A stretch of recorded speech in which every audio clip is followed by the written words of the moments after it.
جو نہیں لے سکتے تھے، آپ صلی اللہ علیہ وسلم نے ابو جندل کو بہت زیادہ تسلی دی اور فرمایا کہ آپ پر اللہ رحم کرے گا. انہوں نے اپنے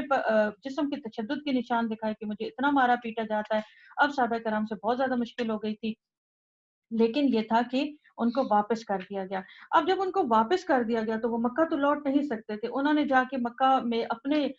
ہم خیال جو مسلمان ہو چکے تھے ان کو ساتھ میں لایا، اور نہ مکہ رہے نہ مدینہ رہے، بلکہ شام کے راستے پہ جہاں کے پہ ان کی قریش مکہ کی ایک تجارتی شاہراہ جہاں سے بدر میں قافلہ آ رہا تھا تجارتی، وہیں پہ جا کے سمندر کے کنارے اپنا پڑاؤ ڈالی. وہ سمندر، وہ جو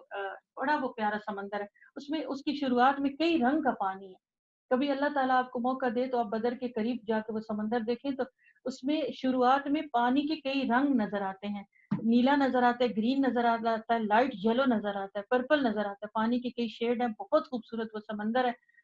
میں نے دیکھا اس کو. وہاں پہ حضرت ابو جندل نے جا کے اپنا پڑاؤ ڈال لیا، اور ان کے قریب جو جو اب مکہ سے مسلمان ہوتے وہ وہاں جا رہے تھے. اب ان لوگوں نے تو مسلمان ہو چکے تھے، انہوں نے اب یہ کیا کہ قافلے جو بھی قافلہ آتا اس کو لوٹ مار کرنا شروع کر دی. اب قریش کو وہاں سے بھی نقصان پہنچنا شروع ہوا، تو ان کو پتہ چلا کہ ہم نے یہ جو معاہدے کی یہ پوائنٹ تھا اس پہ بھی مار ہم کھا گئے. بہرحال یہ تھی فتح مبین. آپ کو اللہ تعالیٰ توفیق دے، بلکہ اس کو بنا لیجئے اپنے لیے ایک ہوم ورک بنا لیجئے کہ آپ سیرت کی کتابوں میں اس کو صلح حدیبیہ کے واقعے کو خود ڈیٹیل سے پڑھیں گی اور دیکھیں گی، خود اس کے اندر سے پوائنٹ نکالیے عملی کہ آپ نے کیا کیا اس کے اندر سے پڑھا دیکھا، چیزیں آپ کو سمجھ میں آئی ہیں. جو آیت نمبر 4 ہے اسی میں سکینت ہے لفظ، اور اس میں یہ بھی بتایا گیا ہے کہ سکینت تو تاریکی ہی کی اللہ نے. جو دوسرا صحابہ کرام کو ایمان دیا، مومنین کو، کہ اللہ نے ان کے دلوں میں ایمان بڑھایا. ہمیں یہاں سے پتہ چلا کہ ایمان گھٹنے اور بڑھنے کی چیز ہے. جب ہم نیکی کے کسی اعلیٰ کام کو کر گزرتے ہیں اور اخلاص اس کے ساتھ پلس ہو جاتا ہے تو اس وقت ایمان بڑھ جاتا ہے، اور یہ ہمارا دل خود گواہی دیتا ہے. کوئی نیکی ایسی ہوتی، کبھی کبھی کوئی ایسا انفاق ہم کر دیتے ہیں، کبھی کبھی ہم ایسا جذبے سے کام کر دیتے ہیں، اس دن ہم سارا دن ایک ہماری خوشی کی ایک الگ کیفیت ہوتی ہے، ایک عجب سرشاری ہوتی ہے، ایک الگ سی سکینت ہوتی ہے. اور وہ یہ ہوتی ہے، علامت ہوتی ہے کہ اس وقت انسان کا ایمان بڑھا ہے، اللہ نے اس کو بڑھایا ہے. اور زمین اور آسمان کے لشکر یہ تو ہم پڑھ چکے ہیں.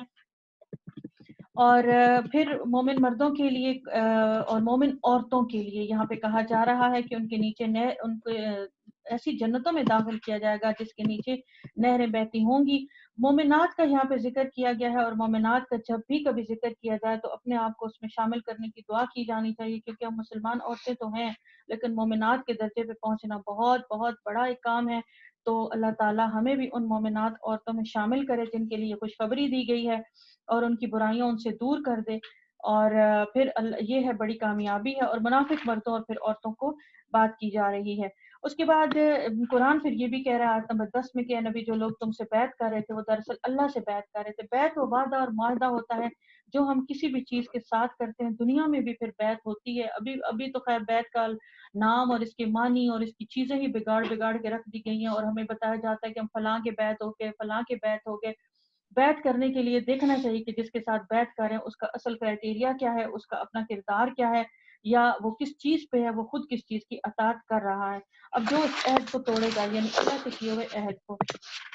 یہ ہم نے کل پڑھ دیا تھا. اور اس وقت آگے آ جاتے ہیں آیت نمبر 11 پہ، اور آیت نمبر 11 میں اب وہ لوگوں کے بارے میں بات کی جا رہی ہے. منافقین کا گمان تھا کہ مسلمان جو جا رہے ہیں مکہ میں تو یہ موت کے منہ میں جا رہے ہیں، اور قریشی جو ہیں ابھی بھی منافقین کو یہ غلط فہمی تھی. حالانکہ غزوہ احزاب گزر چکا، غزوہ احد گزر چکا، غزوہ بدر گزر چکا، ابھی بھی منافقین کو یہ چیز کا گمان ہے کہ قریشی جو ہے وہ زیادہ ساز و سامان رکھتے ہیں اور وہ مسلمانوں کو کر لیں گے، دبا لیں گے، اور افرادی قوت بھی ان کے پاس زیادہ ہے، اور جنگ کا سامان بھی زیادہ ہے، اور ان کے پاس تجربات بھی زیادہ ہے، اور وہ اپنے ہوم گراؤنڈ پہ بھی ہیں،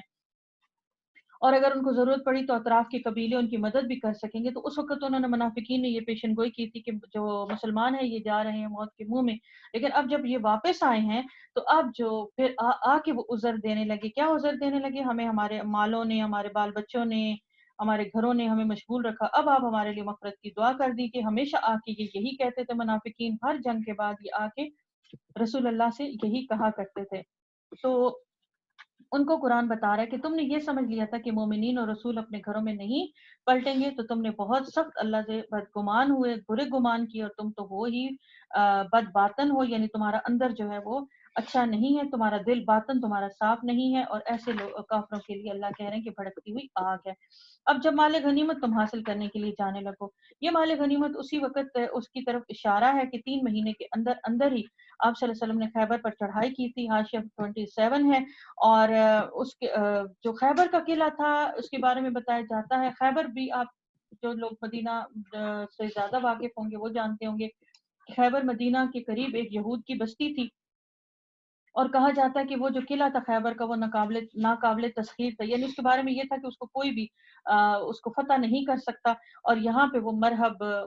جو مشہور، جو ہم نے اپنی چھوٹی ہوتے ہوئے کتابوں، اردو کی کتابوں میں پڑھا کہ مرحب جو ہے وہ حضرت علی نے اس کا پھر کام تمام کیا، ہاں، اور وہاں سے بہت زیادہ مال غنیمت ملا تھا۔ اب جب مال غنیمت ملا تو وہ جو منافقین تھے وہ پھر آ گئے اپنے فائدے کے لیے کہ اب ہمیں بھی دیں، اور وہ انہوں نے پھر اس وقت کہا کہ یہ کیا بات ہے، اب مشکل ہے یہ، مطلب ہمارے لیے اب زیادہ ہم کیوں نہ گئے تھے۔ اللہ تعالیٰ مومنوں سے خود خوش ہو گیا، لقد رضی اللہ عن المومنین، یہ آیت نمبر 18 ہے۔ کب اللہ تعالیٰ خوش ہو گیا مومنین سے؟ جب ایک غیر متوازن بیعت کی جا رہی تھی، ایک خطرناک معاہدہ لکھا جا رہا تھا، اس وقت جو لوگ اس میں شریک تھے اور بیعت میں شریک تھے، اب جو ہے وہ کیا، اللہ تعالیٰ ان سے بہت زیادہ خوش ہوا، اور پھر دوبارہ ہے اللہ نے ان کے دلوں پر سکینت نازل فرمائی اور ان کو انعام میں قریبی فتح بخشی۔ قریبی فتح کیا؟ خیبر، ہاں خیبر، اور خیبر کے مال غنیمت سے بہت ساری بھیڑیں، بہت ساری بکریاں، بہت سارا مال، بہت سارا اسباب، سونا چاندی، یہ مسلمانوں کو حاصل ہوا تھا۔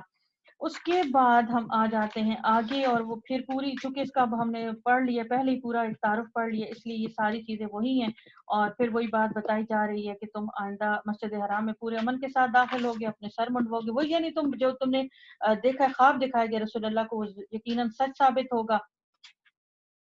اب آ جاتے ہیں ہم آیت نمبر 28 29 پہ، محمد رسول اللہ ہے نا، محمد اللہ کے رسول ہیں صلی اللہ علیہ وسلم، اور جو لوگ ان کے ساتھ ہیں وہ کفار پر سخت ہیں اور آپس میں رحیم ہیں۔ کس کی بات ہو رہی ہے؟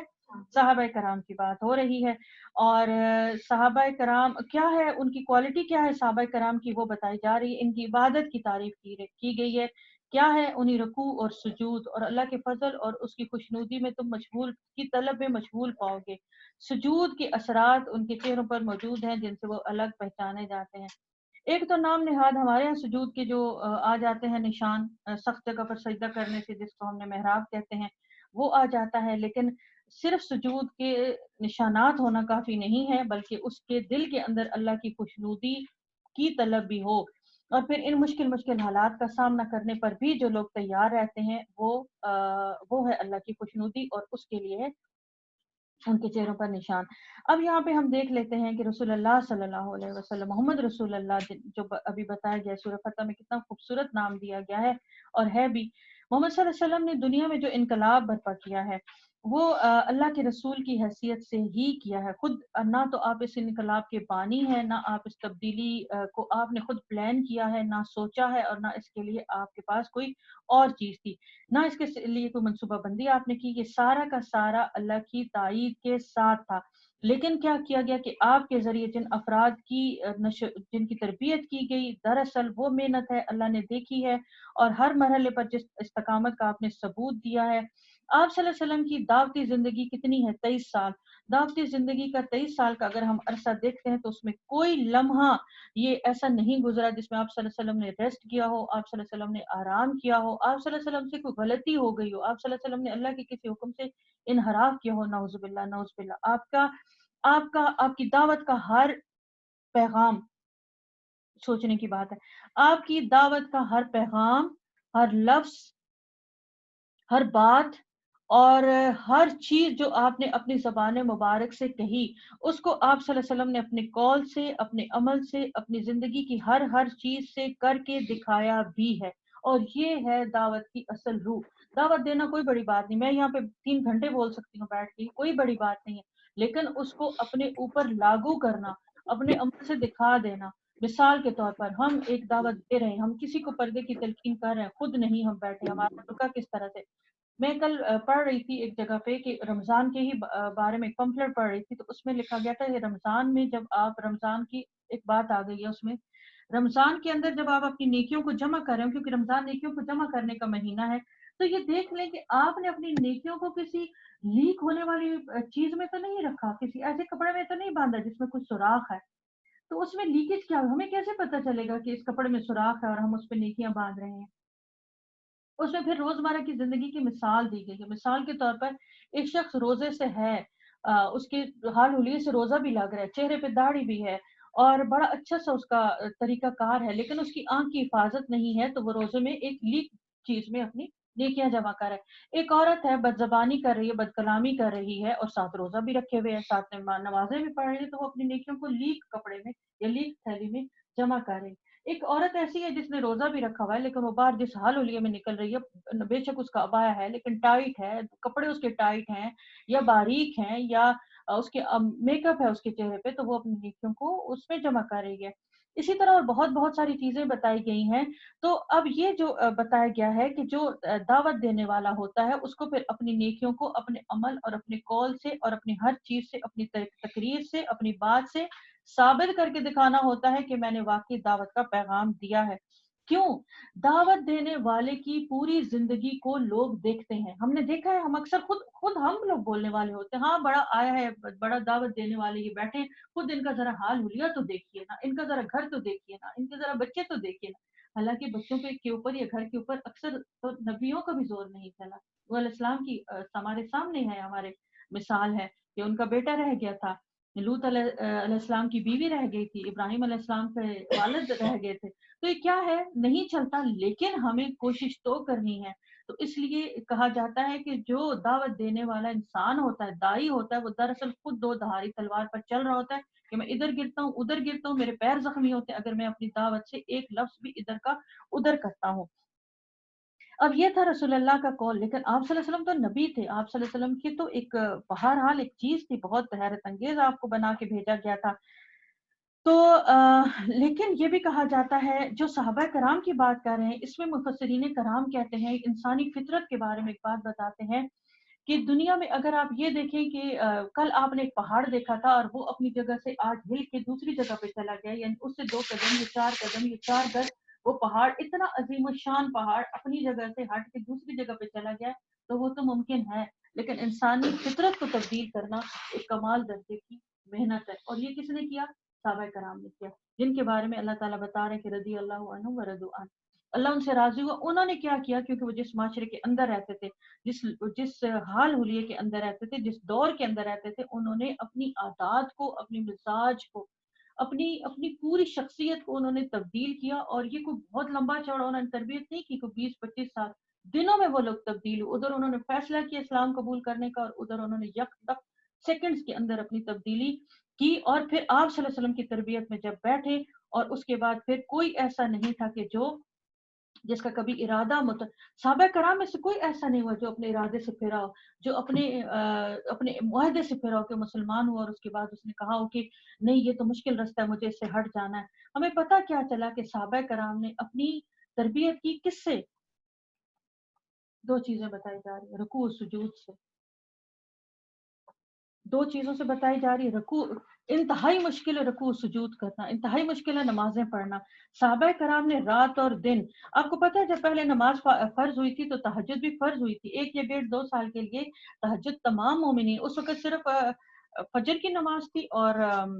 عصر کی نماز تھی، معراج سے پہلے کے جو واقعات بتائے جاتے ہیں اس میں یہ 2 نمازوں کی پابندی کی جاتی تھی اور پلس تہجد تھا، لیکن جب آپ صلی اللہ علیہ وسلم معراج پہ جب تشریف لے گئے اور اس کے بعد نمازوں کے اوقات آپ صلی اللہ علیہ وسلم کے لیے واضح کیے گئے، تو پھر تہجد کی نماز جو تھی وہ عام مسلمانوں سے مشقت کی وجہ سے ہٹا لی گئی تھی، ان پتہ تھا اللہ کو کہ مسلمان اس کی پابندی نہیں کر سکیں گے کیونکہ وہ بہت مشکل نماز ہے۔ تو یہ ہے وہ صحابہ کرام کی تربیت۔ اب آ جاتے ہیں پچھلی کتابوں میں، یہ مستقل صحابہ کرام کے بارے میں یہ ہمیں بتایا جا رہا ہے، کون لوگ ہیں، یہ ہے ان کی صفت کس میں؟ تورات میں اور انجیل میں۔ تورات میں بھی ان صحابہ کرام کا ذکر ہے اور انجیل میں بھی ان کا ذکر ہے۔ اس کی مثال کس طرح دی گئی؟ ان کتابوں کی مثال دی گئی، یہ قرآن ان کا بتایا کہ ایک کھیتی ہے جس نے کومپل نکالی، پھر اس کو تقویت دی، پھر وہ گدرائی پھر اپنے تنے پر کھڑی ہوئی، کھیتی کو لگانے والا کون ہے؟ خود رسول اللہ صلی اللہ علیہ وآلہ وسلم وہ کاشتکار ہیں. انہوں نے پہلے اس بیج کو بویا، دلوں کی زمین کو نرم کیا، پھر اس کے اوپر ایک بیج بویا، اس سے کومپل نکلی یعنی کہ ایک ہلکی سی ٹہنی نکلی. پھر آپ صلی اللہ علیہ وسلم نے اس کو تربیت کے ساتھ، ایمان کے ساتھ اس کو مضبوط کیا، تقویت دی. پھر وہ اپنے تنے پر کھڑی ہو گئی. اب وہ اتنی مضبوط ہو چکی ہے وہ فصل، صحابہ کرام کی پوری عظیم الشان وہ ٹیم کہ کاشت کرنے والوں کو یعنی کہ رسول اللہ کو خوشی ہوتی ہے ان کی ایک جان نثاری اور ان کے جذبہ قربانی کو دیکھ کر. اور کیوں ہے کہ کفار ان سے جلیں، ان کے پھلنے اور پھولنے سے کفار کو تکلیف ہوتی ہے. یہ صحابہ کرام کی وہ کھیتی ہے، یہ آپ صلی اللہ علیہ وسلم کی وہ جماعت ہے. اور جب یہ دیکھنا پڑے گا ہمیں کہ جب جناب ابو طالب کی وفات ہوئی ہے اس وقت مکہ کے اندر صرف 150 مسلمان ابھی موجود ہیں صرف. اور جیسے ہی ان کی وفات ہوتی ہے تو جو قبیلہ تھا آپ صلی اللہ علیہ وسلم کا، اس نے آپ صلی اللہ علیہ وسلم کی حمایت سے انکار کیا نا. اب کوئی حمایت نہیں ہے. اب حالات بہت سخت ہو چکے ہیں. آپ صلی اللہ علیہ وسلم ان بٹوین اب طائف تشریف لے گئے. آپ صلی اللہ علیہ وسلم نے یہ سوچا کہ میں طائف لے جاتا ہوں، ہو سکتا ہے میری دعوت کے لیے وہ مرکز اچھا تو میں وہاں کے لیے دعوت کو اپنا مرکز بنا لوں طائف کو اور وہاں پہ چلا جاؤں. لیکن وہاں پہ تو آپ کے ساتھ بہت برا سلوک ہوتا ہے، انتہائی برا سلوک. وہ تو پڑھتے ہیں تو تاریخ کے، میں تو کہتی ہوں جن کتابوں پہ وہ واقعہ لکھا جاتا ہوگا وہ کتابیں بھی روتی ہوں گی جس پہ واقعہ طائف لکھا جاتا ہوگا. ہو سکتا ہے وہ قلم بھی روتے ہوں گے، وہ الفاظ بھی روتے ہوں گے جس پہ بہت سخت واقعہ طائف کا. تو اس وقت آپ صلی اللہ علیہ وسلم نے جب طائف سے واپس آ گئے ہیں جو ہم نے ابھی پڑھا احقاف میں پیچھے، اور پھر آپ صلی اللہ علیہ وسلم کو یہ بتایا گیا کہ کوئی بات نہیں ہے محمد صلی اللہ علیہ وسلم، اگر انسانوں کی کوئی جماعت آپ کے اوپر ایمان نہیں لائی تو جنوں کی ایک جماعت نے آپ کو سنا اور آپ کے اوپر ایمان لائی ہے. اس وقت بتایا جاتا ہے کہ جب آپ صلی اللہ علیہ وسلم واپس آئے تو اب مکہ میں آپ صلی اللہ علیہ وسلم پناہ کے بغیر داخل نہیں ہو سکتے تھے. اس وقت مطعم بن عدی جو ایک مشرک تھا اس نے آپ صلی اللہ علیہ وسلم کو پناہ دی تھی. وہ اپنے قبیلے کا ایک نمایاں فرد تھا اور اس وقت آپ مکہ کے اندر داخل ہوئے تھے، پناہ لینی پڑی تھی. اور اس وقت آپ دیکھیں پناہ لینا، پھر جانا، پھر وہاں سے ہجرت کرنا، اور پھر آج کیا ہے وہ 150 140 کا جو قافلہ ہے آج کتنا میں تبدیل ہو گیا ہے. آج 1800 یا 1500 صحابہ کرام جانثار آپ کے ساتھ ہیں. یہ ہے آپ کی تربیت، یہ ہے آپ کی وہ ڈسپلن، یہ ہے وہ آپ کی انتہائی یعنی ایک کیا کہنا چاہیے اس کو، جو تربیت کا عمل ہے، انتہائی محنت آپ کی. یہ کھیتی ہے اور اس کو کھیتی کہا گیا. اور اس کھیتی کو جب ہم آ کے فتح مکہ کے دیکھتے ہیں تو اس وقت کتنا قافلہ ہے صحابہ کرام کا؟ 1.5 لاکھ کا، 1.5 لاکھ کا قافلہ ہے اس وقت. اور کتنے دن گزرے ہیں؟ 10 سال.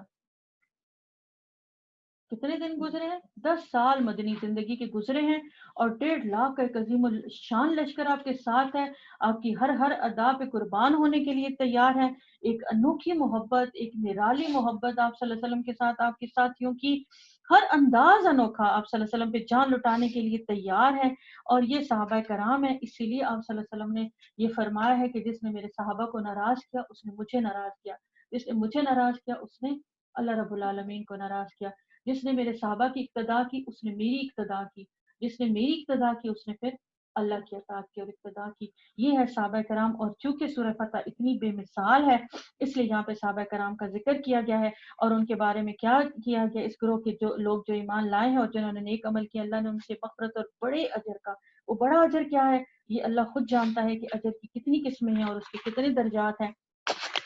بہرحال اس کا حق ادا نہیں ہو سکتا پھر بھی اتنا ٹائم اس کے اوپر لگانے کے باوجود بھی. سورہ حجرات ہے، تربیت کی صورت ہے، معاشرتی سوسائٹی کے اندر رہنے کے آداب ہیں، مینرز ہیں جو اس کے اندر سکھائے گئے ہیں. پوری کی پوری یہ صورت اخلاقیات کو درست کرنے والی صورت ہے، تربیت کی بہترین صورت ہے. اور حجرات اس کا نام ہے. حجرات وہ حجرے تھے، وہ گھر تھے چھوٹے چھوٹے مننے مننے جس میں ازواج مطہرات رہتی تھی. کیا ہے ام المومنین، ہاں یہ رہتی تھی. اور وہ چھوٹے چھوٹے سے حجرے تھے اور ان حجروں کے باہر سے رسول اللہ کو بلایا جاتا تھا، پکارا جاتا تھا. اور یہ بنی تمیم کے بارے میں یہ صورت نازل ہوئی ہے. اس کی آیت 4 کے بارے میں مفسرین کہتے ہیں کہ ایک وفد نے، بنی تمیم کے وفد نے آ کر ازواج مطہرات کے حجروں کے باہر رسول اللہ کو اونچا اونچا بلانا شروع کر دیا. اور یہ تھا ہجرت کا 9واں سال تھا. اور اس کے بعد پھر آپ صلی اللہ علیہ وسلم نے یہ جو ہیں اس صورت کی اس کی آیات نازل ہوئیں اور اس میں تعلیم دی گئی کہ آپ صلی اللہ علیہ وسلم کو کس شان اور کس ادب سے اور کس محبت سے بلانا چاہیے، اور اس میں وہی ادب اور آداب سکھائے گئے ہیں، اور اس میں بہت ساری اور چیزیں ہیں وہ ہم انشاءاللہ پڑھتے ہیں۔ اس صورت کی تفسیر کرنے کے لیے کچھ بھی نہیں ہے علاوہ یہ کہ ہم کچھ احادیث اس کے اندر جمع کریں گے۔ یہ صورت اپنی تفسیر خود ہے جو ہمیں بتاتی ہے، اور اس میں کوئی ایسی مشکل چیز نہیں جو ہمیں سمجھ میں نہیں آئے گی۔ 18 صرف اس کی آیات ہیں اور 2 اس کے رکوعات ہیں۔ مدنی صورت ہے اور ہجرت کے 9ویں سال یہ نازل ہوئی ہے۔ اب تربیت کا پورا عمل مکمل ہونے والا ہے، مسلمانوں کے اوپر احکامات یک کے بعد دیگرے نازل ہو چکے ہیں۔ اب رسول اللہ کی رخصتی کا تھوڑا سا زمانہ باقی رہ گیا ہے دنیا کے اندر آپ صلی اللہ علیہ وسلم کا جو رہنے کا ہے، اور اس میں اب یہ چیزیں ہمیں سکھائی جا رہی ہیں۔ مینرز آف لائف کیا ہے؟ اے لوگوں جو ایمان لائے ہو، اللہ اور اس کے رسول کے آگے پیش قدمی نہ کرو، یعنی بڑھ کے نہ بولا کریں اللہ اور اللہ کے رسول کے آگے۔ اب اللہ اور اللہ کے رسول کے آگے ظاہر بات ہے ہمارے پاس رسول اللہ ہماری محفلوں میں موجود نہیں ہوتے، تو بتایا جاتا ہے کہ جب آپ کی احادیث بیان کی جا رہی ہوں یا جب قرآن کی بات کی جا رہی ہو اس وقت بات نہیں کرنی ہے، اور اس وقت توجہ اور پورے غور سے سننا ہے۔ اے لوگوں جو ایمان لائے ہو، اپنی آواز نبی کی آواز سے بلند نہ کرو۔ جس محفل میں رسول اللہ کا ذکر کیا جا رہا ہو، کہتے ہیں کہ کتنی بھی دنیا کے اندر بحث و مباحثے ہو رہے ہوں، دلیل دی جا رہی ہو، فریقین جو دونوں طرف کے ہیں وہ آپس میں بڑھ بڑھ کے بول رہے ہوں، شدت کے ساتھ بول رہے ہوں، لیکن ایک شخص اٹھے اور جیسے ہی وہ بولے کالا کالا رسول اللہ صلی اللہ علیہ وسلم، فوراً جھاگ کی طرح انسانوں کو بیٹھ جانا چاہیے، فوراً اپنی دلیل، اپنی بحث، اپنی بات کو اسی وقت چھوڑ دینا چاہیے، اور احترام سے جہاں پہ ہیں متوجہ ہو جانا چاہیے کہ رسول اللہ نے کیا بولا ہے۔ اور نبی کے ساتھ اونچی، اور نہ ہی نبی کے ساتھ صلی اللہ علیہ وسلم کے ساتھ اونچی آواز میں بات کیا کرو جس طرح تم آپس میں ایک دوسرے سے کرتے ہو، کہیں ایسا نہ ہو تمہارا کیا کرایا سارا غارت ہو جائے اور تمہیں خبر بھی نہ ہو۔ رسول اللہ کا اداب سخت، احترام سخت، محبت سخت، آپ صلی اللہ علیہ وسلم کی شان کے شایان شان آپ کا، یعنی آپ کے ساتھ بات کرنا اور آپ صلی اللہ علیہ وسلم کی محفل میں بیٹھنا۔ جو لوگ رسول خدا کے حضور بات کرتے ہوئے اپنی آواز پست رکھتے ہیں وہ در حقیقت وہی لوگ ہیں جن کے دلوں کو اللہ نے تقوی کے لیے جانچ لیا ہے، اور ان کے لیے مغفرت ہے اور اجر عظیم۔ اے نبی صلی اللہ علیہ وسلم، جو لوگ تمہیں حجروں کے باہر سے پکارتے ہیں ان میں اکثر بے عقل ہیں، اور اگر وہ تمہارے برآمد ہونے تک صبر کرتے تو انہی کے لیے بہتر تھا، اللہ درگزر کرنے والا اور رحیم ہے۔ اے لوگوں جو ایمان لانے والوں کو اب اللہ تعالیٰ مخاطب کیے جا رہے ہیں، کوئی فاسق اگر تمہارے پاس خبر لے کر آئے تو تحقیق کر لیا کرو، کہیں ایسا نہ ہو کہ تم کسی گروہ کو نادانستہ نقصان پہنچا بیٹھو اور پھر اپنے کیے پر پشیمان ہو۔ خوب جان رکھو کہ تمہارے درمیان اللہ کا رسول موجود ہے، اگر وہ بہت سارے معاملات میں تمہاری بات مان لیا کرے تو تم خود ہی اپنی مشکلات میں مبتلا ہو جاؤ، مگر اللہ نے تم کو ایمان کی محبت دی ہے اور اس کو تمہارے لیے دل پسند بنایا، اور کفر و فسق اور نافرمانی سے تم کو متنفر کر دیا ہے۔ ایسے ہی لوگ اللہ کے فضل و احسان سے راست رو ہیں، اور اللہ علیم و حکیم ہے۔ یہ بتایا جا رہا ہے اصول پہلا جو ہمیں دیا جا رہا ہے، پہلی بات تو یہ کہ ہمیں رسول اللہ کی محفل میں کس طرح سے رہنا ہے، احادیث پڑھتے ہوئے، سنتے ہوئے، آپ صلی اللہ علیہ وسلم کا ذکر مبارک نام نامی آتے ہوئے اور قرآن پڑھتے ہوئے ہمارا رویہ کیا ہونا چاہیے۔ اس کے بعد پھر ہے جو ہمارے پاس خبر آئے، ہمارے پاس خبریں بہت ساری آتی ہیں یہاں وہاں سے، دائیں بائیں، خاص طور پہ خواتین کے پاس بڑی کیا کیا ہوتی ہیں، کیا ان کو کہتے ہیں، چٹخارے دار خبریں بھی ہوتی ہیں، اور دوسری اور بھی بہت ساری خبریں آ جاتی ہیں۔ اس کے بارے میں کیا رویہ ہمیں بتایا گیا ہے کہ تم کسی بھی خبر پر ایکشن نہ لو جب تک کہ تمہارے پاس اس کی کوئی تحقیق نہ ہو جائے کہ وہ صحیح ہے نہیں ہے۔ اس میں علماء کرام بہت زیادہ بحث و مباحثہ کرتے ہیں کہ خبر لانے والے کا پہلے تو رویہ دیکھا جائے، اس کا کردار دیکھا جائے، معاشرے میں وہ سچ بولتا ہے، کیا اس کے معاملات درست ہیں، وہ کوئی فتنہ و فساد رکھنے والا دماغ تو نہیں ہے، اور اس کا کیا حال، اس کی نمازیں، اس کی عبادات کیسی ہیں جو خبر لے کے آیا ہے۔ تو یہ ساری چیزیں لے آنے کے بعد اب وہ خبر پھر آپ سن لیں، پھر بھی اس کی خبر کو آپ تحقیق کریں، جو متعلقہ جگہ ہے وہاں سے پوچھیں یہ خبر کس طرح سے، اس کے بعد پھر تم اس پہ یقین کرو یا جو بھی ایکشن لینا ہے وہ اس کے اوپر لو۔ اگر اہل ایمان کے 2 گروہ آپس میں لڑ جائیں تو ان کے درمیان صلح کرا دو۔ تیسرا ہمارے لیے نقطہ ہے تربیت کا، ہمارا کام ہے ہم 2 دوستوں میں، 2 بہنوں میں، 2 سہیلیوں میں، 2 خاندانوں میں، 2 قبیلوں میں صلح کروائیں، یہ ایک بہت بڑے اجر کا کام ہے۔ اللہ تعالیٰ کہتے ہیں کہ صلح کروانے والے کو جنت میں کے وسط میں گھر دیا جائے گا، اور اگر ان میں سے ایک گروہ دوسرے گروہ سے زیادتی کرو تو زیادتی کرنے والے سے لڑو یہاں تک کہ وہ اللہ کے حکم کی طرف پلٹ آئے، اور اگر پلٹ آئے تو پھر ان کے درمیان عدل کے ساتھ صلح کرا دو۔ اگلا جو ہمیں حکم دیا گیا ہے وہ انصاف کرنے کا، اللہ انصاف کرنے والوں کو پسند کرتا ہے، اور مومن تو ایک دوسرے کے بھائی ہیں، لہٰذا اپنے بھائیوں کے درمیان تعلقات کو درست کرو اور اللہ سے ڈرو، امید ہے کہ تم پر رحم کیا جائے گا۔ حضرت جریر ابن عبداللہ کہتے ہیں، حاشیہ 18 ہے، رسول اللہ صلی اللہ علیہ وآلہ وسلم نے مجھ سے 3 باتوں پر بیعت لی تھی، کیا؟ ایک، میں نماز قائم کروں گا، دوسرے میں زکوٰۃ دیتا رہوں گا، اور تیسرے کہ میں ہر مسلمان کا خیر خواہ رہوں گا۔ صحیح البخاری۔ حضرت عبداللہ ابن مسعود کی روایت ہے، نبی مہربان صلی اللہ علیہ وسلم نے فرمایا کہ مسلمان کو گالی دینا فسق ہے اور اسے جنگ کرنا کفر ہے، اور اس طرح کی بہت ساری حدیثیں بتائی گئی ہیں۔ اس کا مطلب ہے کہ مسلمان کی جان و مال عزت ایک دوسرے کے اوپر فرض ہے۔ اے لوگوں جو ایمان لائے، دوبارہ سے بارہ چوتھی بار اللہ تعالیٰ نے ایمان لانے والوں کو مخاطب کیا ہے، نہ مرد دوسرے مردوں کا مذاق اڑا، ہو سکتا ہے وہ ان سے بہتر ہو، اور نہ عورتیں دوسری عورتوں کا مذاق اڑا، ہو سکتا ہے وہ ان سے بہتر ہو۔ مرد تو شاید کم ہی مذاق اڑاتے ہوں گے ایک دوسرے کا، یہ بھی عادت ہم خواتین کے اندر ہی ہے، اور ہم ہی مذاق اڑاتے ہیں دوسری عورتوں کا، اور یہ بہت زیادہ ہے۔ مذاق کس لیے اڑایا جاتا ہے؟ پہلی بات تو یہ ہم ایک اصول طے کر لیں اپنے اندر، مذاق کیا دل کی تسلی کے لیے اڑایا جاتا ہے، مذاق فیشن کے لیے اڑایا جاتا ہے، یا شوق سے اڑایا جاتا ہے؟ تو یہاں جو تفسیر ہمیں بتاتی ہیں وہ یہ بتاتی ہیں کہ مذاق اس لیے اڑایا جاتا ہے کہ جب ہم اپنے آپ سے کسی کو کم سمجھتے ہیں، اپنے لیول کا نہیں سمجھتے ہیں، اور اس کو اپنے سے نیچا درجہ دیتے ہیں، اس وقت ہم کسی کا مذاق اڑانے لگتے ہیں، کسی بھی صورت میں، اسٹیٹس میں، مال میں، شکل میں، اولاد میں، اعمال میں، کوئی بھی شکل ہو، اس میں جب ہم کسی کو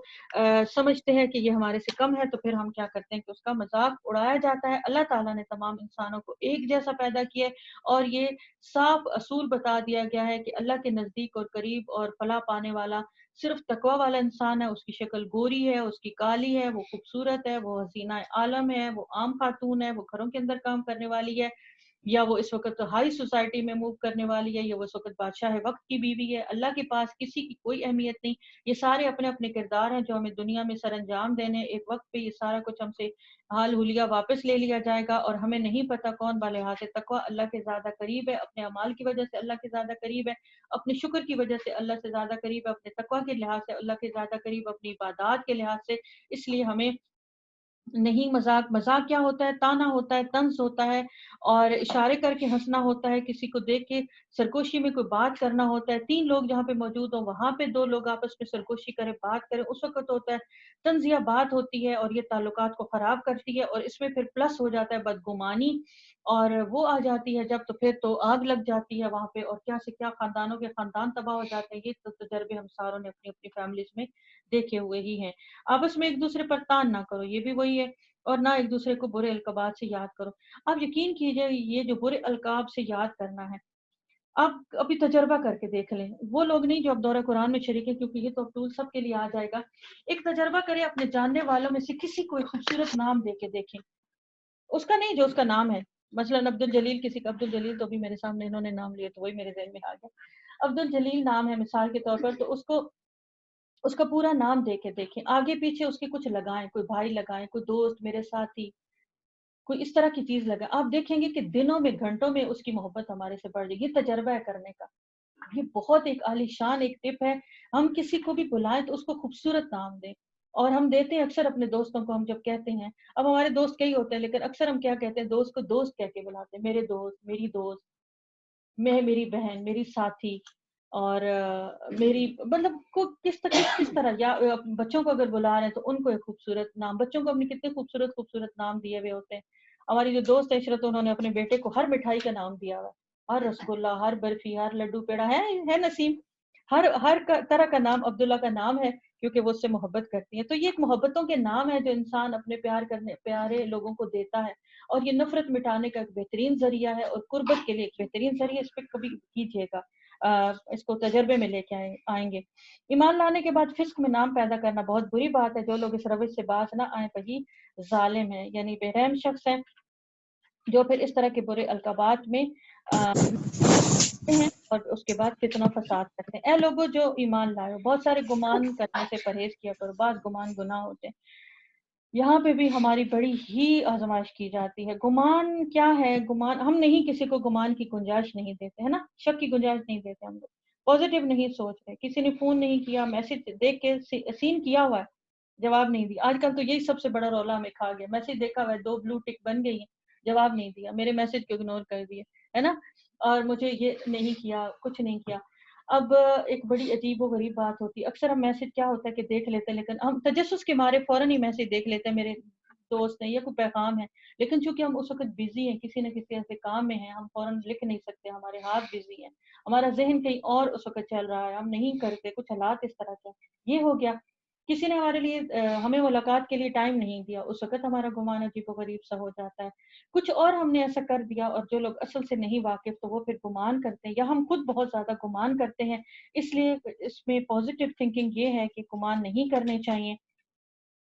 اور پھر تجسس نہ کرو۔ تجسس کیا ہوتا ہے؟ تجسس وہ چیز ہوتی ہے کہ کوئی ہمیں اپنے حالات نہیں بتانا چاہتا لیکن ہم اس کو جاننا چاہیں خود اپنی مرضی سے، ٹیلی فون کر کر کے، کھوج کرید کر کر کے، اگر پڑوس میں ہے تو پھر دیکھ دیکھ کے دروازے پہ آ کے جا کے کیا خرید کے لائیں، آپ ہی دیکھا کریں، آپ تو ایک فلور پہ رہتی ہیں، آپ تو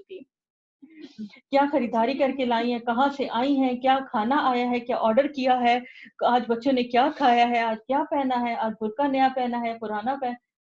اللہ اکبر۔ یہ ساری چیزیں تجسس میں آ جاتی ہیں، لیکن بہرحال یہ چھوٹی چھوٹی چیزیں، اس سے پھر آگے بہت انسان پھر آگے چلا جاتا ہے اور پھر کیا سے کیا چیزیں ہو جاتی ہیں۔ اور تم میں سے کوئی کسی کی غیبت نہ کرے، یہ سب سے بڑا ایک چیز ہے جس پہ بات کرتے کرتے مجھے خود بہت زیادہ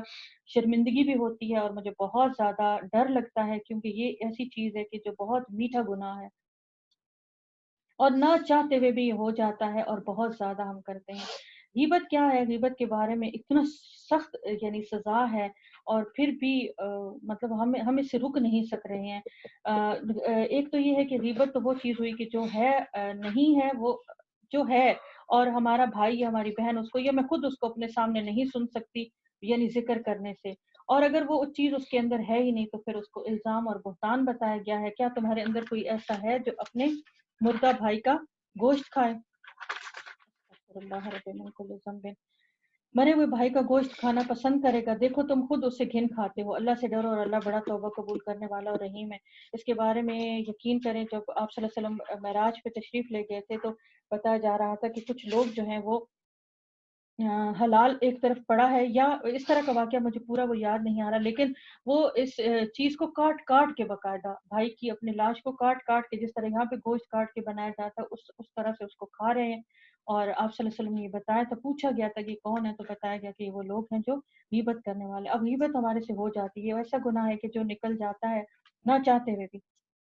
اس کے بارے میں بتایا گیا ہے کہ ہمیں پھر جس کی ہم نے کی اور ہمیں پتہ بھی ہے کہ ہم نے اس کی کر دی ہے اور یہ گناہ بھی کیا ہے، دل غیر مطمئن ہو جاتا ہے، فوراً ہمیں پتہ چل جاتا ہے، تو پھر اس کے لیے کثرت سے اس کے لیے دعا مغفرت اور اس کے گناہوں سے بچنے کی، استغفار کی، اس کے لیے استغفار کی، اور اپنے لیے بھی ساتھ، اور اس کے لیے پھر مستقل یعنی اپنی نیکیوں کو جو ہم نے اس کی عزت کو خراب کر کے ہم نے اس کے پہنچایا، نقصان پہنچایا لوگوں کی نظر میں، پھر اس کی عزت کو بڑھانے کے لیے اللہ کی نظر میں پھر اس کے لیے استغفار اور کثرت سے اس کی دعا مغفرت کرنی ہے ہمیں، اگر ہمیں پتہ نہیں، یا جن جن کی اب جیسے اب ہم بہت بے سمجھی میں جب ہم نے کر دی ہوں گی اور بہت ساری کی ہوں گی، تو ان وقتوں کا خیال کر کے، حساب کر کے، اللہ کو تو حساب کا پتہ ہے، تو پھر ہمیں وہ دعا کرنی چاہیے کہ اے اللہ، مجھے نہیں پتہ، مجھے یاد بھی نہیں میں نے کس کس کی تھی، تو اب میں یہ اس کے لیے دعا کرتی ہوں کہ اے اللہ اس کی مغفرت فرمائیے، میں بہت زیادہ خود ندامت میں ہوں، شرمندہ ہوں، اے اللہ میرے سے یہ غلطی ہو چکی ہے، میری بھی مغفرت فرمائیے، مجھے بھی معاف کر دیجیے، اور اس کی معاشرے میں عزت بڑھائیے جو میں نے اس کی عزت کو نقصان پہنچایا، اور اس کے وقار میں اضافہ کرے اور اس کی نیکیوں میں اضافہ کرے۔ یہ ہے دعا۔ لوگوں، ہم نے تم کو ایک مرد اور ایک عورت سے پیدا کیا، پھر تمہاری قومیں اور برادریاں بنا دی تاکہ تم ایک دوسرے کو جانو پہچانو۔ در حقیقت اللہ کے نزدیک تم میں سب سے زیادہ عزت والا وہ ہے جو تمہارے اندر سب سے زیادہ پرہیزگار ہے، یقیناً اللہ سب کچھ جاننے والا اور باخبر ہے۔ یہ بدوی کہتے ہیں کہ ہم ایمان لائے، ان سے کہو تم ایمان نہیں لائے، بلکہ یوں کہو کہ ہم مطیع ہو گئے اور ایمان بھی ابھی تمہارے دلوں میں داخل ہی نہیں ہوا۔ اگر تم اللہ اور اس کے رسول کی فرما برداری اختیار کرو گے تو وہ تمہارے اعمال کے اجر میں کوئی کمی نہیں کرے گا۔ اللہ یقیناً درگزر کرنے والا اور رحیم ہے۔ حقیقت میں تو مومن وہ ہیں جو اللہ اور اس کے رسول پر ایمان لائے، پھر انہوں نے کوئی شک نہ کیا نہ اور اپنی جانوں اور مالوں سے اللہ کی راہ میں جہاد کیا، وہی سچے لوگ ہیں۔ اے نبی صلی اللہ علیہ وسلم، ان مدعیان ایمان سے کہو کہ کیا تم اللہ کو اپنے دین کی اطلاع دے رہے ہو؟ حالانکہ زمین اور آسمان کی ہر چیز کو اللہ بہتر جانتا ہے، وہ ہر چیز کا علم رکھتا ہے۔ یہ لوگ تم پر احسان جتاتے ہیں کہ انہوں نے اسلام قبول کر لیا، ان سے کہو اپنے اسلام کا احسان مجھ پر نہ رکھو، بلکہ اللہ ہی پر اللہ تم پر اپنا احسان رکھتا ہے کہ اس نے تمہیں ایمان کی دولت بخشی ہے۔ اگر تم واقعی اپنے دعوی ایمان میں سچے ہو تو اللہ زمین اور آسمان کی ہر پوشیدہ چیز کا علم رکھتا ہے، اور جو کچھ تم کرتے وہ سب اس کی نگاہ میں ہے۔ ہدایت لانا انسان کے اپنے فائدے کے لیے، کسی چیز سے جڑ جانا، ایمان لانا انسان کے اپنے فائدے کے لیے، نہ جو یہ کسی پر احسان ہے اور نہ اس کو کہنا ہی چاہیے کہ یہ احسان۔ سورہ کاف ہے، سورہ کاف جو ہے وہ اپنے موضوع اور معنی کے لحاظ سے شدید صورت ہے، بہت شدید ہے، سخت صورت ہے، اور اس میں موت کا اور آخرت کا اور اس کا نزاع کے عالم کا بہت زیادہ ذکر ہے، اور یہ پتہ چلتا ہے کہ یہ مکی صورت ہے، لیکن اس کے بارے میں کب یہ نازل ہوئی یہ زیادہ تر نہیں بتایا گیا، اس میں مختلف ہیں اختلافات ہیں، لیکن یہ بتایا گیا ہے کہ یہ اہم صورت تھی اور آپ صلی اللہ علیہ وسلم اس کو تلاوت کیا کرتے تھے کسی نہ کسی نماز کے اندر، بلکہ ایک خاتون بتاتی ہے کہ آپ صلی اللہ علیہ وسلم اس کو اتنی کثرت سے تلاوت کیا کرتے تھے کہ مجھے آپ صلی اللہ علیہ وسلم سے سن کے یہ یاد ہو گئی۔ 45 اس کی آیات ہیں اور 3 اس کے رکوعات ہیں، نمبر کے حساب سے یہ 50ویں سورہ ہے۔ دیکھیے ہم 26ویں پارے پہ پہنچ چکے ہیں اور ابھی تک 50 صورتیں ہوئی ہیں، اور قرآن میں 114 صورتیں ہیں، اب آخری پاروں میں دھڑا دھڑ صورتیں ہوں گی۔ قاف موٹا ہے اور یہ حروف مقطعات میں سے ہے، والقرآن المجید، قسم ہے قرآن مجید کی، بلکہ ان لوگوں پر تعجب اگر ہم اس کی تفسیر چھوڑ دیں اور اس کا صرف ترجمہ پڑھ لیں، تفسیر خیر یہ خود ظاہر ہے، اس میں کوئی چیز بھی ایسی نہیں سورۃ حجرات کی طرح جو ہمیں ڈسکس کرنی پڑے گی، بلکہ ان لوگوں کو تعجب اس بات پر ہوا کہ خبردار کرنے والا خود انہی میں سے ان کے پاس آ گیا۔ پھر منکرین کہتے ہیں یہ تو عجیب بات ہے کہ جب ہم مر جائیں گے اور خاک ہو جائیں گے تو دوبارہ اٹھائے جائیں گے، یہ واپسی تو عقل سے بعید تر ہے، حالانکہ زمین ان کے جسموں میں سے جو کچھ کھاتی ہے وہ سب ہمارے علم میں اور ہمارے پاس ایک کتاب میں ہے جس میں سب کچھ محفوظ ہے، بلکہ ان لوگوں نے تو جس وقت حق ان کے پاس آیا اس وقت اسے صاف جھٹلا دیا، اسی وجہ سے اب یہ الجھن میں پڑے ہوئے ہیں، یعنی عقیدہ آخرت کی بات ہو رہی ہے۔ اچھا تو کیا انہوں نے کبھی اپنے اوپر آسمان نہیں دیکھا، کس طرح ہم نے اسے بنایا اور آراستہ کیا، اور اس میں کوئی رکھنا کہیں کوئی رکھنا نہیں ہے، یعنی کوئی جوڑ نہیں ہے، اور زمین کو ہم نے اس طرح سے بنایا بچھایا اور اس میں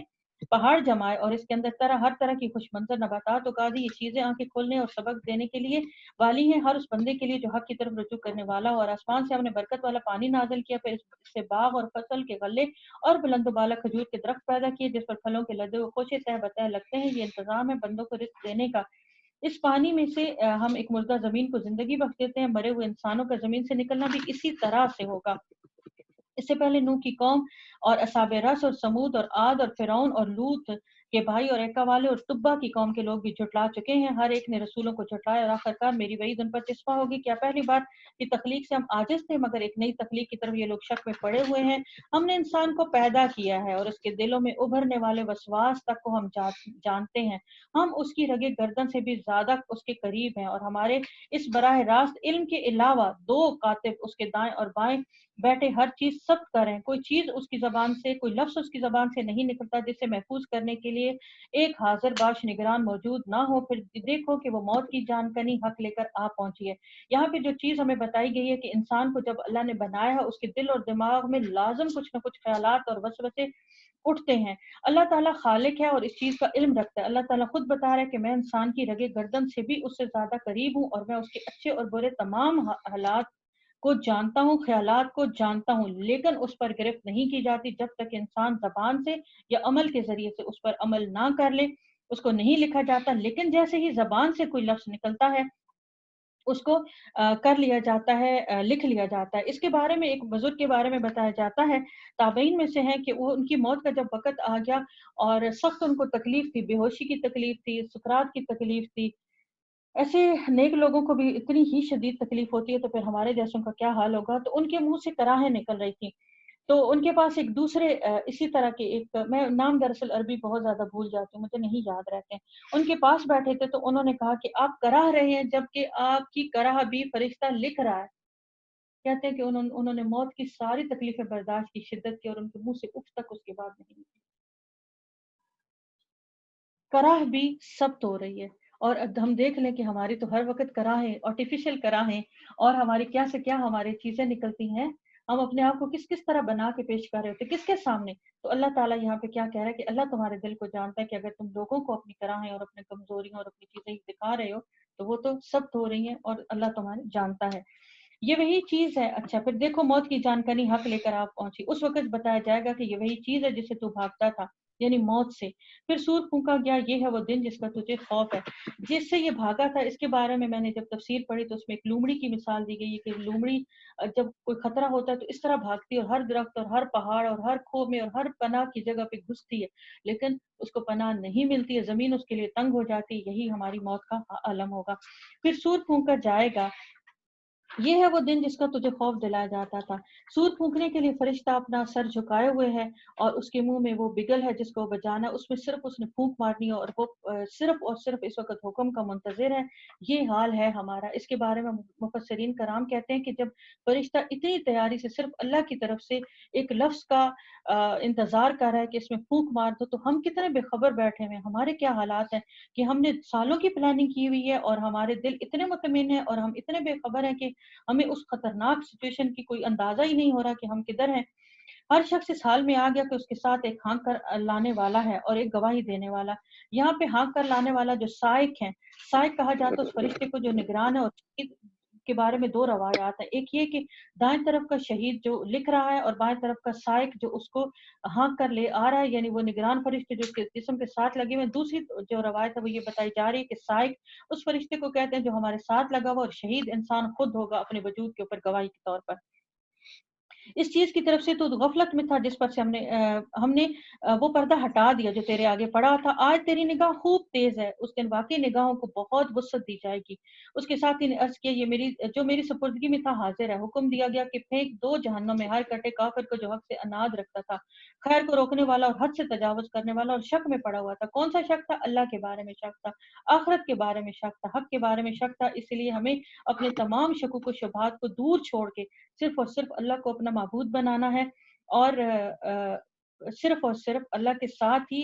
اللہ کو ہی اپنی عبادت کا حقدار سمجھنا اور کسی کو شریک نہیں کرنا ہے. اللہ کے ساتھ کسی دوسرے کو خدا بنائے بیٹھا تھا, ڈال دو اس کو سخت عذاب میں. اس کے ساتھ ہی نے کہ خداوندہ میں نے اس کو سرکش نہیں بنایا بلکہ یہ خود ہی پرلے درجے کی گمراہی میں پڑا ہوا تھا. جواب میں ارشاد ہوا, میرے حضور جھگڑا نہ کرو, میں تم کو پہلے انجام بات سے خبردار کر چکا ہوں. اذان سن لیتے ہیں.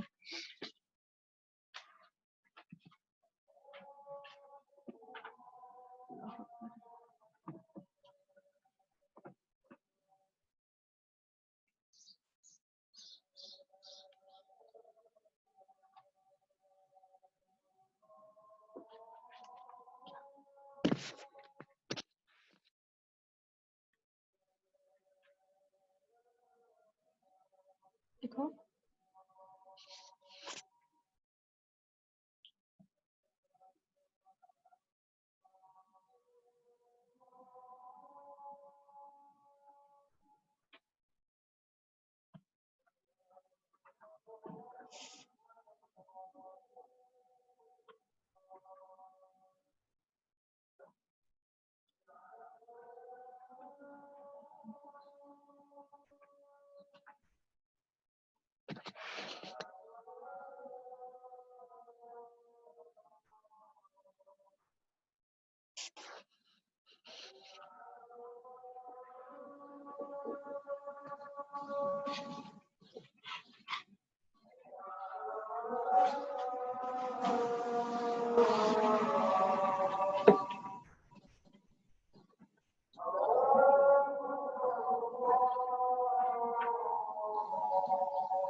بسم اللہ الرحمن الرحیم.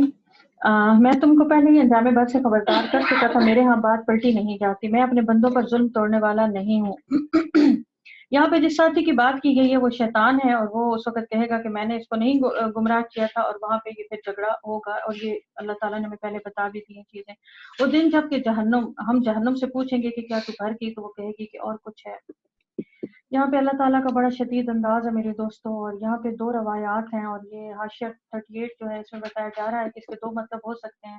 پہلی بات تو یہ کہ اللہ تعالیٰ جہنم سے پوچھیں گے کہ کیا تو بھر گئی ہے, تو وہ کہے گی کہ نہیں ابھی اور مجرم لے آئیے, یعنی جہنم بھی اس دن شدید بھڑکے گی اور سخت غصے میں ہوگی. وہ کہے گی کہ نہیں نہیں, جو ہر مجرم ہے اس کو ٹھونس ٹھونس کر میری اندر بھرو. اور بتایا جاتا ہے کہ اتنا ٹھونسا جائے گا کہ اس میں ایک سوئی کی گنجائش بھی نہیں رہے گی. اس وقت پھر وہ گھبرا کر چیخے کی. دوسری جو روایت ہے کہ کیا ابھی اور بھی آنے باقی ہیں, کیا حل من مزید, یعنی کیا اور بھی آدمی ہیں, سوال کیا جائے گا. تو بہرحال یہ دونوں چیزیں ہیں. اور پھر یا رب العالمین, اور جنت متقین کے قریب لائی جائے گی، کچھ بھی دور نہ ہوگی، ارشاد ہوگا یہ ہے وہ چیز جس کا تم سے وعدہ کیا جاتا تھا، ہر اس شخص کے لیے جو بہت زیادہ رجوع کرنے والا ہو۔ یہاں پہ جو لفظ اواب حفیظ یعنی بہت زیادہ، اواب کہتے ہیں رجوع کرنے والے کو اور بڑی نگہداشت کرنے والا تھا، کس کا؟ اپنی نیکیوں کی، شاید اپنے عقیدے کی، اپنی عبادات کی، اپنے ایمان کی نگہداشت کرنے والا، جو بھی اس میں سے ہم مطلب لے، یہ ساری چیزیں ایک جیسی ہیں، اور جو دیکھے رحمان سے ڈرتا ہے۔ یہ ہے وہ چیز جو بہت محبت کے ساتھ ہمیں کرنی ہے۔ ہم اپنے اللہ کو نہیں دیکھ رہے، ہم نہیں جانتے اللہ کہاں ہے، کیا ہے، جبکہ اللہ کہہ رہا ہے کہ میں تمہاری رگ گردن کے قریب ہوں، لیکن چونکہ ہم نے دیکھا نہیں ہے، لیکن ہم اللہ پہ ایمان لائے ہیں، ہم نے اس کے وجود کا یقین کیا ہے، ہم نے اس کی نشانیوں سے اس کو پا لیا ہے کہ اللہ موجود ہے، ایک زبردست ہستی ہے جو میرے اوپر نگران ہے، اور جس نے مجھے زندگی کی تمام چیزیں دے رکھی ہیں جو میری دعاؤں کو بھی سنتا ہے، جو میرے دل کو سکون دیتا ہے، اور وہ ہے رحمان۔ اور ہمیں اللہ پہ یقین ہے، بے شک ہم اللہ سے بن دیکھ کے بہت زیادہ محبت کرنے والے ہیں۔ اللہ تعالیٰ میں اپنا قرب دے، اپنی محبت دے، اور یہ محبت آخر تک اللہ تعالیٰ ہمارے ساتھ رکھے، اور پھر ہم اللہ کے حضور پہنچ جائیں، پھر وہاں اللہ تعالیٰ میں اپنا دیدار بھی دے، اور اللہ یہ ہمیں کہے کہ تم نے بن دیکھے مجھ سے محبت کی تھی، لو اب میں تمہیں اپنا آپ دکھاتا ہوں، میں تمہارے سامنے سے اپنے پردے ہٹاتا ہوں اور تم مجھے دیکھو گے۔ یہاں پہ رسول اللہ صلی اللہ علیہ وآلہ وسلم نے فرمایا ہے کہ تم لوگ اللہ کو اس طرح سے دیکھو گے جیسے تم 14ویں کے چاند کو زمین سے دیکھتے ہو، اور اس کے بارے میں کوئی نہیں ہوتا، کوئی رش نہیں ہوتا، کوئی ایک دوسرے کو دھکا نہیں لگتا، یعنی تم آرام سے اپنی اپنی جگہ پر کھڑے ہو کر 14ویں کے چاند کو دیکھ لیتے ہو، اسی طرح تم اپنے اللہ کو دیکھو گے قیامت کے دن انشاءاللہ، اور اللہ تعالیٰ ان کو اپنا دیدار دے کر یہ اب نعمت تمام ہو جائے گی انسان کے اوپر۔ اللہ تعالیٰ ہمیں ان خوش نصیب لوگوں میں شامل کرے جو دل گرویدہ لیے ہوئے آیا تھا، داخل ہو جو جنت میں سلامتی کے ساتھ، اور یہ حیات ابدی کا دن ہوگا، وہاں ان کے لیے وہ سب کچھ ہوگا جو وہ چاہیں گے، اور ہمارے پاس اس سے بھی اور بہت کچھ ہے ان کے لیے۔ ہم ان سے پہلے بہت ساری قوموں کو ہلاک کر چکے ہیں جو ان سے بہت زیادہ طاقتور تھی، اور دنیا کے ملکوں کو انہوں نے چھان مارا تھا، پھر کیا کوئی اور جائے پناہ پا سکے اس تاریخ میں؟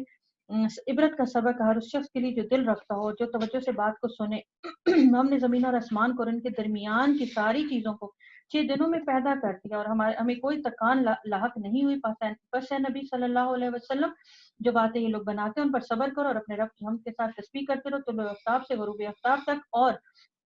رات کے وقت پھر اس کی تسبیح کرو، اور سجدہ ریزیوں سے فارغ ہونے کے بعد بھی، یعنی نمازوں سے فارغ ہونے کے بعد بھی تسبیحات کرو۔ جو زمین کو 6 دن اور 6 رات میں پیدا کرنے کی بات کی گئی، یہاں پہ یہودیوں نے اپنا ایک عقیدہ نکالا کہ اللہ تعالیٰ نے مسلسل 6 دن کام کیا تو 7ویں دن اللہ تھک گیا تھا، اور یوم سبت کو اللہ نے آرام کیا، اسی لیے انہوں نے اس دن کو یوم راحت کا نام دیا ہے، اور یہ ان کا عقیدہ ہے۔ اللہ نے ان کی اعتراض کا جواب دیا ہے کہ اللہ کو تھکاوٹ نہیں ہوتی ہے۔ اور سنو، جس دن منادی کرنے والا ہر شخص کے قریب سے ہی پکارے گا، جس دن سب لوگ آواز حشر کو ٹھیک ٹھیک سن رہے ہوں گے، اور وہ زمین سے مردوں کے نکلنے کا دن ہوگا۔ کہا جاتا ہے کہ بیت المقدس کے پاس ایک پہاڑ ہے، اس کے اوپر ایک فرشتہ کھڑا ہو کر ندا دے گا کہ اے زمین کے اندر موجود گلی سڑی ہڈیوں، اور اے منتشر جسموں، اور اے منتشر رگو، جمع ہو جاؤ، یہ تیرے رب کی طرف سے حکم دیا گیا ہے۔ یہ بیت المقدس کے پاس کوئی جگہ ہے، اس کے اوپر سے کھڑے ہو کر یہ فرشتہ جیسے ہی ندا دے گا، اس وقت جسموں کے اندر سے ہڈیاں اور وہ ساری چیزیں اور وہ جو ذرات جو مٹی کے اندر مل چکے ہیں وہ جمع ہونے شروع ہو جائیں گے، اور پھر ان کو زندگی دی جائے گی۔ وہ زمین سے مردوں کے نکلنے کا دن ہوگا، ہم ہی زندگی بخشنے والے اور ہم ہی موت دینے والے ہیں، اور ہماری ہی طرف سب کو پلٹ کر آنا ہے۔ جب زمین پھٹے گی تو لوگ اس کے اندر سے تیز نکل کر تیز تیز بھاگے جا رہے ہوں گے۔ یہ حشر ہمارے لیے بہت آسان ہے۔ اے نبی صلی اللہ علیہ وسلم، جو باتیں یہ لوگ بنا رہے ہیں انہیں ہم خوب جانتے ہیں، اور تمہارا کام ان سے جبرن بات منوانا نہیں ہے، بس تم اس قرآن کے ذریعے سے ہر اس شخص کو نصیحت کرو جو میری تنبیہ سے ڈرے۔ اس قرآن کے ذریعے ہماری میری دوستوں ہمیں ہدایت ملنی ہے، اس قرآن کے ذریعے سے ہماری تربیت ہونی ہے، اور اس وقت ہمیں اسی کو پکڑ لینا ہے۔ اب جیسے جیسے ہم قرآن کے اختتام کی طرف جا رہے ہیں، اللہ تعالیٰ کا انداز بہت سخت ہے، بہت سخت ہے میری دوستوں۔ اس وقت وہ ٹائم ہے جب اپنے وعدے، اپنے ارادے، اپنے پروگرامات، اپنی نیتیں اللہ کے ساتھ خالص کرنے کا وقت ہے میری دوستوں۔ یہ وقت، یہ لمحات، یہ وسائل، یہ فرصت، یہ صحت، یہ چیزیں، یہ سہولتیں شاید ہمیں دوبارہ نہ ملیں۔ ہو سکتا ہے ہم میں سے بہت سارے لوگ آئندہ زندگی کا رمضان پائیں ہی نہ، اس لیے ہمیں اس وقت کو غنیمت سمجھنا ہے، اور اپنے لیے بہت زیادہ زیادہ راہ جمع کرنے کی کوشش کرنی ہے۔ اس قرآن کے پیغام کو سمجھنا ہے، اس کو اپنی عملی زندگیوں پر نافذ کرنا ہے، اس کو صرف سن کے حصول ثواب کے لیے چھوڑ نہیں دینا ہے میری دوستوں۔ فیصلے کرنے کے وقت آ چکے ہیں، زندگیاں بہت ساری گزر چکی ہیں، واپسی کا بگل اب بالکل سر کے اوپر بجا جا رہا ہے۔ کسی کی گارنٹی نہیں ہے کہ کون کتنا جیے گا. ہم ہر وقت خطرات میں ہیں. انسان سے زیادہ خطرات میں کون مخلوق ہے جس کی گھڑی کا پتہ نہیں کہ یہاں سے وہاں منتقل ہونے میں چند سیکنڈز لگتے ہیں, زیادہ نہیں لگتے. وہ تو ہم نے ابھی دیکھ ہی لیا جو آج کل حالات بن رہے ہیں, اور جو جانے والے جو مر رہے ہیں, جو اپنی زندگی کا اختتام کر رہے ہیں, ان کو کس طریقے سے اور کہاں بھیجا جا رہا ہے. کل مجھے بتایا جا رہا تھا بلکہ جو وہ انتقال ہوا ہے خیتان میں اس وقت جو کرونا وائرس سے بتایا جا رہا تھا, وہ اس کے کائنات کی پھوپھا کے جو ان کے بارے میں بتایا جا رہا ہے کہ ان کی جو پوری تدفین اور ان کو لے کے جانا, اور اس پہ یعنی کہ چند منٹ لگے ہیں ان کو, اور اس میں نہ کوئی شایان شان طریقے سے رخصتی ہے, نہ جنازہ. چند افراد تھے اور ایک ان کا بیٹا اور موقع پہ موجود, اور نہ ان کو دکھایا گیا اور نہ کسی کو گھر والوں کو خبر بھی نہیں, اور ان کی تدفین کر دی گئی ہے. یہ تو ہیں وہ حالات. یہاں سے وہاں منتقل ہونے پہ صبح انسان زمین کے اوپر ہے تو ہو سکتا ہے رات اس کی زمین کے نیچے ہو. یہ ہے انسان کی حقیقت. اتنی ناپائیدار زندگی اور لمبی لمبی ہماری چیزیں. یہی قرآن پر حق ہے جس کے ساتھ ہم وقت لگا رہے ہیں, اور یہی وہ وقت بے حساب ہے جو ہمارے نامہ اعمال میں, ہمارے اعمال حسنات میں اللہ تعالیٰ لکھے گا انشاءاللہ. بہت زیادہ جدوجہد کی, محنت کی, اور سخت کا کام کرنے کی ضرورت ہے. دنیا کے کاموں نے ہمارے کام نہیں آنا ہے میری دوستوں. بہت زیادہ وقت کو ضائع نہ کیجیے گا, ایک دوسرے کو اپنی دعاؤں میں بھی یاد رکھیے گا. اللہ تعالیٰ ہم سب کی مغفرت فرمائے, ہم سب سے راضی ہو جائے, ہم سب کو روزے کی روح تک پہنچنے کی توفیق عطا فرمائے, دنیاوی کاموں کو ہمارے اوپر مسلط نہ کرے, ہمارے وقت میں عبادات کے لیے برکت عطا فرمائے, اور ہمیں اللہ تعالیٰ اپنی فلاح کے لیے, اپنی آخرت کے لیے کچھ جمع کرنے کے لیے سنجیدہ کر دے. یہ اللہ کی ساری چیزیں تنبیہات, ڈراوے اور خوشخبریاں ہمارے لیے ہیں میری دوستوں. اس کے مخاطب میں اور آپ ہیں. اللہ تعالیٰ ہمیں اس ہدایت کو, اس پیغام کو سنجیدگی سے لینے کے لیے اور اپنی زندگیوں میں نافذ کرنے کی توفیق عطا فرمائے. جتنے بھی بیمار بہنیں بھائی ہمارے اسپتالوں میں پڑے ہوئے ہیں, گھروں کے اندر پڑے ہوئے, روحانی جسمانی بیماری میں مبتلا ہیں, اللہ تعالیٰ سب کو بہترین سکون, عافیت اور شفا عطا فرمائے. اللہ تعالیٰ سب کے اوپر رحم فرمائے. ہم نہیں جانتے تکلیف کی شدتوں میں کون کہاں پہ ہے.